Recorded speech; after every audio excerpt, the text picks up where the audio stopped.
اندر بیان کیا ہے. اب ذرا اس بات کا ذرا لطف لیجئے گا. آپ کو پتہ ہے جس بندے نے ساری زندگی کوئی کامیابی کا سفر طے کیا ہو نا، مثال کے طور پر اس کے والد نے کوئی کامیابی کا سفر طے کیا ہو تو اس کا بیٹا پھر بتاتا ہے یہ کیا ہے، یہاں تک گئے، پھر یہ کیا. ایسا ہی ہوتا ہے کہ نہیں ہے؟ اگر پیر نے کیا ہے تو مرید بتاتا ہے یہ کیا ہے، وہاں تک گئے، یہاں تک گئے. اور اگر آقا نے کیا ہو تو غلام بتاتا ہے، وزیر اعظم نے کیا ہو تو وزراء بتاتے ہیں. تو دوستان محتشم ادھر ذرا معاملہ الٹ ہے. یعنی آپ دنیا داری کے اندر اگر آپ دیکھ لو کہ کامیابی کا سفر اگر بادشاہ نے طے کیا ہے تو وزیر بتائے گا، اگر استاد نے طے کیا ہے تو شاگرد بتائے گا، اور اگر آقا نے طے کیا ہے تو غلام بتائے گا. لیکن یہ ایسا کامیاب سفر ہے اور جو کیا مصطفیٰ نے ہے لیکن بیان خدا کر رہا ہے.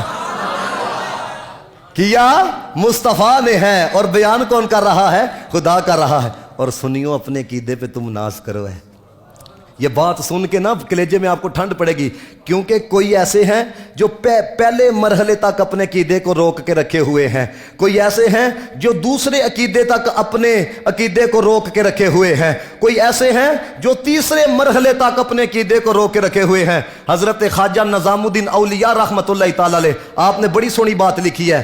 آپ فرماتے ہیں کہ مسجد حرام سے مسجد اقصیٰ تک کی جو سیر ہے نا اس کو اسرا کہا جاتا ہے. فرماتے ہیں مسجد اقصیٰ سے لے کے آسمانوں تک کی جو سیر ہے نا اس کو معراج کہا جاتا ہے. فرماتے ہیں آسمانوں سے لے کر فرمایا کعبہ قوسین او ادنا تک کی جو سیر ہے اس کو اعراج کہا جاتا ہے. اور فرماتے ہیں پہلی سیر کا جو مرحلہ ہے یعنی مسجد حرام سے لے کے مسجد اقصیٰ تک فرمایا اس کا تعلق مصطفیٰ کی بشریت کے ساتھ ہے. فرمایا دوسرا جو مرحلہ ہے مسجد اقصیٰ سے لے کے ساتوں آسمانوں تک فرمایا اس کا تعلق مصطفیٰ کی نورانیت کے ساتھ ہے. فرمایا آگے جو لامکان تک کی جو سیر ہے فرمایا اس کا تعلق حقیقت محمدی کے ساتھ ہے. پھر آپ نے دلیل بھی دی. فرماتے ہیں پہلا جو مرحلہ میں نے بیان کیا ہے کہ اسرا والا، کہتے ہیں سبحان الذی اسرا بعبدہ من المسجد الحرام الی المسجد الاقصی. فرمایا پہلے مرحلے کا تعلق اس کے اندر ہے. فرماتے ہیں دوسرے مرحلے کا تعلق لنوریہ من آیاتنا کے اندر ہے. تیسرے مرحلے کا تعلق انہ هو السمیع البصیر کے اندر ہے. اور آپ نے آخر کے اندر جو بات لکھی آپ فرماتے ہیں جو پہلے مرحلے کا انکار کرے یعنی جو کہے مسجد حرام سے مسجد اقصیٰ تک بھی نکلے فرمایا وہ کافر ہو جائے گا. اور جو یہ کہے کہ مسجد حرام سے آسمانوں تک نہیں کہے وہ گمراہ ہو جائے گا. اور فرماتے ہیں جو یہ کہے کہ وہ ساتوں آسمانوں سے لے کے وہ لامکان کی بلندیوں تک نہیں کہے فرمایا وہ بد نصیب ہوگا. تو دوستوں کوئی ایسے ہیں جنہوں نے پہلے مرحلے کا انکار کیا وہ کافر ہو گئے. کچھ ایسے ہیں جنہوں نے دوسرے مرحلے کا انکار کیا وہ گمراہ ہو گئے. کچھ ایسے ہیں جنہوں نے تیسرے مرحلے کا انکار کیا کہ جاگتی آنکھوں سے دیدار نہیں ہوا وہ بد نصیب ہو گئے. لیکن سنیو اپنے عقیدے پہ ناز کرو. پہلے مرحلے کو بھی مانتے ہو، دوسرے مرحلے کو بھی مانتے ہو، تیسرے مرحلے کو بھی مانتے ہو. تبھی تو ہم کہتے ہیں کوئی چھٹے آسمان تے یار گیا، کوئی سدرا جا کے ہار گیا، ایک کالیاں زلفاں والا سی جڑا لنگر شاہ تو پار گیا.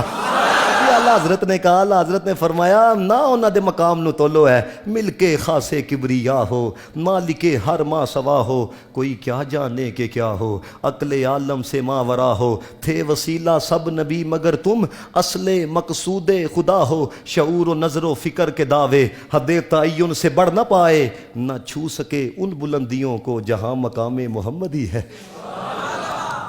نہ چھو سکے ان بلندیوں کو ہے.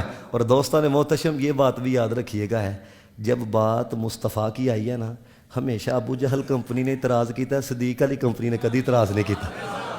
سارے آنکھوں سبحان اللہ. ہاں جی حقیقت بات ہے.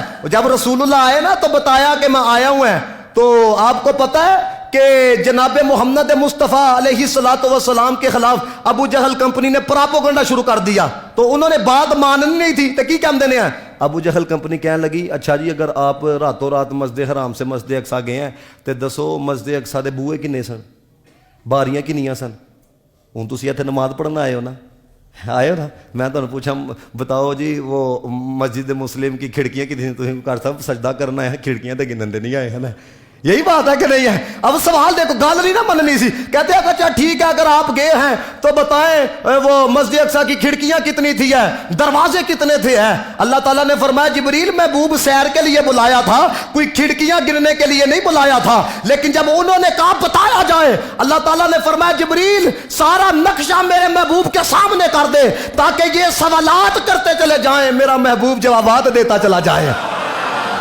کرو سوال, اس ایک ایک گل دا جواب دیتا نا جدو ہے. تو پھر دیکھو جدو گل نہ مننی ہوئے ہے تو کی کہندے نے, اج کہندے کہ اچھا ٹھیک ہے گئے تھے تو ہم ساڈا قافلہ بھی گیا تھا بیت المقدس کی طرف ہے, دسو قافلہ کدوں آئے گا؟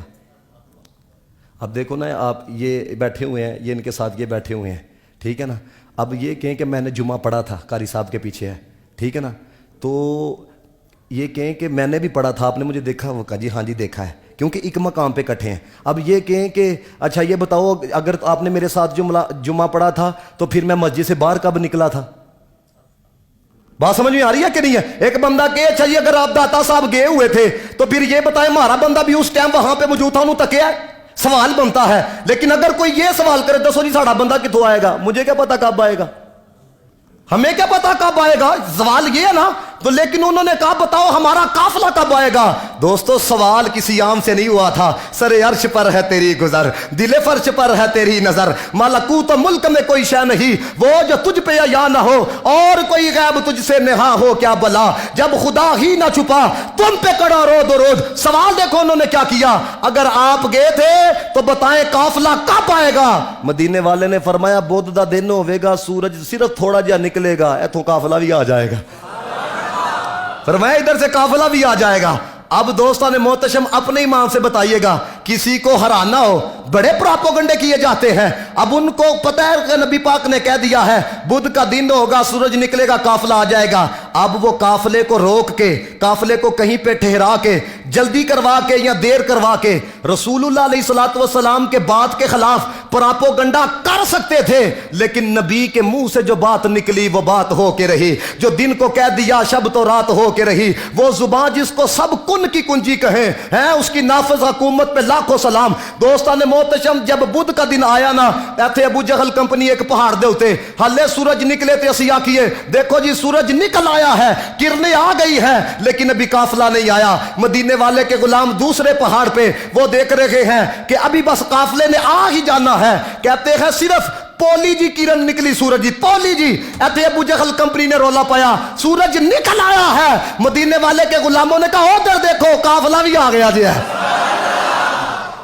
ادھر دیکھو قافلہ بھی آ گیا ہے. تو کہتے ہیں کہ یار جو معراج تھی نا اے جسمانی نہیں سی, اے روحانی سی ہے. تو میں کہا جی روحانی سی ہے, دیکھو نا آپ میں سے کوئی کہ میں رات سویا ہوا تھا تو میں مدینہ گیا تھا تو جا سکتے ہو پا, لیکن کوئی مینوں ہے کہ قاری صاحب ظہر تواڈے پیچھے پڑھی ہے تو میں 3 بجے مدینہ پاک پہنچ گیا ہوں. اس میں تو اعتراض بنتا ہے کہ نہیں بنتا ہے؟ تو دوستو اگر واقعہ یہ معراج یہ روحانی تھا جسمانی نہیں تھا تو پھر ان کے ایک ایک سوالات کا جواب جناب محمد مصطفیٰ نے کیوں دیا؟ ایک ایک سوال کا جواب دینا اس بات کی دلیل ہے اللہ نے روحانی معراج بھی کروائے ہوئے ہیں, یہ جسمانی معراج بھی کروایا ہے, جسمانی معراج بھی. اور آپ کو پتہ ہے کہ وہ کہتے ہیں حضرت عائشہ صدیقہ رضی اللہ تعالیٰ عنہ فرماتی ہیں کہ جب رسول اللہ کو معراج ہوا نا, دھیان گل سننی جی ہے کیونکہ عقیدہ بھی صحیح ہونا چاہیے. حضور کو جب معراج ہوا نا تو رسول اللہ کا جسم اطہر غائب نہیں ہوا تھا. تو یہ اس بات کی دلیل ہے کہ معراج خواب دے اندر ہویا, جسمانی نہیں ہویا. اور ہم وہ نہیں جیڑی گل اپنے عقیدے دے خلاف ہوئے حدیث چوں ہی کٹ چھڑو, اسی وہ نہیں. اسی کہنے ہیں پا جی دیکھو حضرت شیخ عبدالحق محدث دہلوی نے کیسا جواب دیا. آپ فرماتے ہیں حضرت عائشہ جس معراج کا ذکر فرما رہی ہے نا وہ معراج روحانی ہے. دلیل کیا دیتے ہیں؟ کہتے ہیں رسول اللہ کو جسمانی جو معراج ہوئی نا وہ مکے میں ہوئی, مسجد حرام مکے تھے نا. ہاں حضرت عائشہ صدیقہ رضی اللہ تعالی عنہا کی جو رخصتی ہوئی نا جب وہ حضور کے گھر آئیں وہ مدینے میں ہوئی. آنکھوں سارے سبحان اللہ. سمجھ آئیے بات کی ہے؟ کہتے ہیں دلیل یہ ہے رسول اللہ کو جسمانی معراج کدھر ہوئی؟ مکے میں ہوئی. اور حضرت عائشہ صدیقہ کی رخصتی مدینے میں ہوئی، یہ اس بات کی دلیل ہے کہ وہ جس معراج کا ذکر فرما رہی ہے وہ روحانی معراج ہے۔ اور حضرت شیخ عبدالحق محدث دہلوی کہتے ہیں اللہ نے محبوب کو ایک نہیں 34 معراج کروائے ہیں، فرمایا 33 روحانی ہے، ایک جسمانی ہے۔ حضرت عائشہ نے جس کا ذکر کیا وہ روحانی معراج تھا، ہم جس کا ذکر کر رہے ہیں وہ جسمانی معراج ہے۔ وہ کون سا معراج ہے سارے بولو ذرا۔ اور یہاں پہ ایک اور بات بھی بڑی قابل غور ہے، اگر آپ تھوڑا سا لغت کے ساتھ واقفیت ہے نا، یہ جو لفظ سبحان ہے نا، یہ وہیں پر استعمال ہوتا ہے جہاں پہ تعجب والی گل ہوئے۔ تو جی خواب دے اندر ہی معاملہ آیا ہوں تو اللہ تعالیٰ پھر سبحان تو گل شروع کر دا۔ بات سمجھ آ رہی ہے کہ نہیں ہے؟ کوئی چھٹے فلک تے یار گیا، کوئی سدرا جا کے ہار گیا، ایک کالیاں زلفاں والا سی جڑا لنگر شاہ تو پار گیا۔ ہاں اب دیکھو ذرا، جس طرح میں نے پہلے کہا نا کہ صدیق علی کمپنی نے ہلے تک بھی ابھی تک بھی جو بھی حضور کی بات کرے اسی کہنے حضور کی بات ہے، حضرت ٹھیک ہے سب کچھ ہو سکتا ہے۔ اور ابو جہل آیا نا تو جناب محمد مصطفیٰ علیہ الصلوۃ والسلام جب معراج سے تشریف لے کر آئے تو رسول اللہ علیہ الصلوۃ والسلام نے جبریل سے کہا اے جبریل جب میں لوگوں کو کہوں گا تھوڑے سے وقت کے اندر مسجد حرام سے مسجد اقصیٰ گیا ہے، پھر لامکاں کی بلندیاں، میں اتنا فاصلہ طے کر کے آیا تو میری بات کو کون مانے گا، کون مانے گا؟ جبریل نے بھی کہہ دیا تھا یا رسول اللہ کوئی منے نہ منے صدیق ضرور منے گا، کوئی منے نہ منے۔ صاحب معارج النبوہ نے بڑی سونی بات لکھی ہے، کہتے ہیں جب صدیق اکبر نے تصدیق کی نا، اے ابو جہل کمپنی کٹھی ہو کے نا حضرت ابوبکر صدیق دے کول گئی، ابو جہل کمپنی تو جا کے کہنے کہنے لگے خود دیکھو ہے یہ مختصر وقت ہے، چلو تھوڑے سے وقت کی بات کرتے تو پھر ہم تسلیم کی طرف جاتے، تم جیسا عاقل شخص،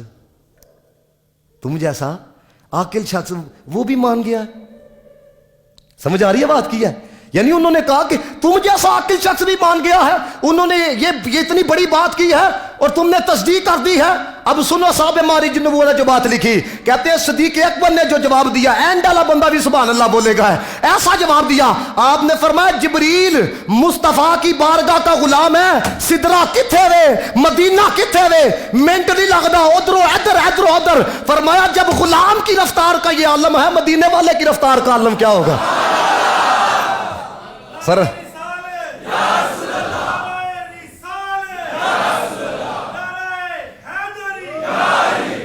میرے نال مل کے پڑھنا جی ہے، سر لامکاں سے طلب ہوئی، جنہوں نے آندہ نا وہ پڑھو، سر لامکاں سے طلب ہوئی، سوئے منتہا وہ چلے نبی، سر لامکاں سے طلب ہوئی، سوئے منتہا وہ چلے نبی، کوئی حد ہے ان کے عروج کی، بالاغل اے تو سارے نو آندہ نا، بالاغل اولا بے کمال ہی، بالاغل اولا بے کمال ہی، وہی لامکاں کے مکی ہوئے، سر عرش تخت نشی ہوئے۔ اور یار دیکھو جملے کو یہ ہو جو لے آؤ تے بندہ کوئی پڑھے نہ کچھ چاس لے ہے، ہمیں تو اللہ حضرت کو پڑھنے کی چاس آتی ہے۔ وہی لامکاں کے مکی ہوئے، سر عرش تخت نشی ہوئے، وہ نبی ہے جس کے ہے یہ مکان، وہ خدا ہے جس کا مکان نہیں، بالغ العلا بکمالہ، کشف الدجی بجمالہ، حسن جمیع خصالہ، صلو باہر والے بھی پڑھو، صلو علیہ وآلہ، صلو علیہ